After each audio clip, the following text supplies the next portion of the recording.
Have you ever wondered how close we are to the end of times? An intriguing question, isn't it? This question has been addressed in a unique way through the Doomsday Clock. The Doomsday Clock is not your ordinary timepiece. It's a symbolic clock created by the Bulletin of the Atomic Scientists that represents how close we may be to a global catastrophic event. The clock's time changes based on the world's state of affairs, particularly those that could lead to global catastrophes.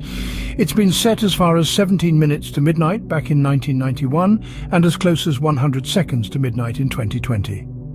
Each movement of the clock, either towards or away from midnight, signifies our proximity to self-destruction, with midnight symbolizing the end of times. It's a fascinating yet chilling concept, isn't it? So, as it currently stands, we are 100 seconds away from the metaphorical midnight. But what are the factors that could lead us to this metaphorical midnight, you may wonder? Well, let's delve into some of the prominent causes that could lead to our doomsday. Arguably, the most significant threat we face is nuclear warfare.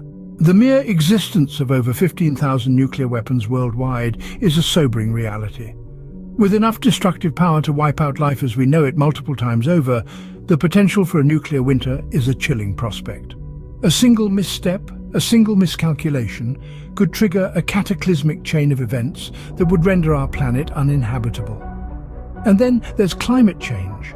The Earth's average temperature has risen by nearly 1 degree Celsius in the past century, with the last 5 years being the hottest on record.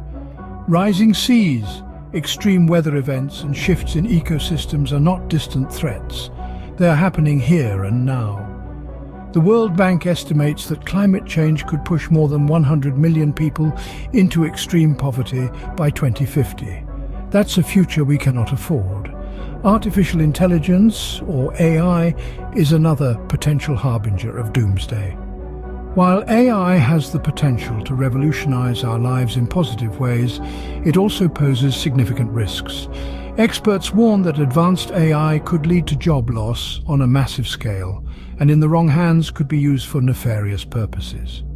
Imagine a future where autonomous weapons decide who lives and who dies, or where our every move is monitored and controlled by an omnipotent AI.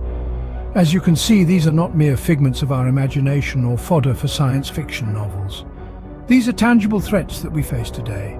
The prospect of nuclear warfare, the reality of climate change, and the potential misuse of artificial intelligence all contribute to the ticking of the metaphorical doomsday clock.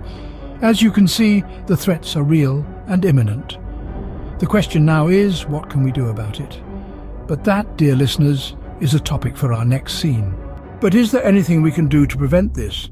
Indeed, there is. We are not helpless in the face of impending doom. There are numerous strategies and initiatives in play today aimed at staving off these threats. From global treaties to reduce greenhouse emissions and nuclear disarmament, to local initiatives promoting sustainable living and resource conservation. But it's not just about the big picture. Individual action is just as important. By making conscious choices in our daily lives, from reducing, reusing and recycling to advocating for clean energy and voting for leaders who prioritize our planet's health, we can all play a part in this fight for survival. It's also about collective action.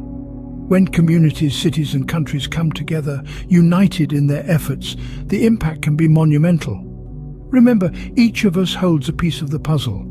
It's when we come together that the picture becomes clear. The future is not set in stone, and our actions today can help to change the course of history. So, are we really on the brink of the end of times? As we've explored today, the doomsday clock looms ominously, its hands ever closer to midnight. The causes for this are multifaceted: climate change, nuclear warfare, pandemics, to name a few. These threats are real and they are present. But let's not forget the third part of our discussion: prevention and survival. We've looked at how we, as a global community, are taking steps to combat these threats. We've seen that there's hope in our collective efforts to push back the hands of the doomsday clock. So, while it may seem like we're teetering on the edge of oblivion, let's remember that the future is not set in stone. It's fluid, ever-changing, and most importantly, it's in our hands. It may seem like we are on the brink of the end, but remember the future is not yet written and it's in our hands to change it.